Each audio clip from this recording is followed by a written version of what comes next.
একটা এনিমির শব্দ শুনে চলে আসলাম গাড়ি নিয়ে ফাইট করতে। গাড়ি থেকে নেমে দেখি এখানে দুইটা এনিমি। তো কি আর করার, ওদের সাথে ফাইট নিতে হবে। ফাইট নিতে গিয়ে শুয়ে যাই। কেউ বলছে আরো এক স্কোয়াড গাড়ি নিয়ে চলে এসেছে, এখন ওদের সাথে ফাইট চলতেছে। একটা এনিমির শব্দ শুনে এখন দুই স্কোয়াডের পাল্লায় পড়েছি। শরীরের রক্ত হিম করে দেওয়ার জন্য চারদিকে এভাবে আক্রমণ করাই যথেষ্ট। এ যেন এক বিড়ালের মতো ঘুমিয়ে যাওয়া সিংহের মতো জেগে ওঠা।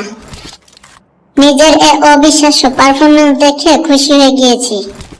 আমাকে রাজ দেওয়া এনিমিগুলো ঠ্যাং ভাঙার পাশাপাশি মনটাও ভেঙে দিয়েছি। খুবই দুর্দান্ত পারফরমেন্স দেখিয়ে দিয়েছি।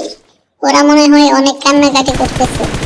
প্রো প্লেয়াররা প্রতি ম্যাচে এরকম পারফরমেন্স করলেও আমার প্রতি বছরে একবার দেখা যায়, কিন্তু সবাইকে বোঝাতে হবে এটা আমার বা হাতের খেল। তবে মনে হচ্ছে ক্যাম্পারের বাচ্চারা আমাকে বাঁচতে দেবে না, পেছন থেকে মেরে দেবে। এখন ভিডিওর একটা ফলো দিয়ে পাশে থাকবেন।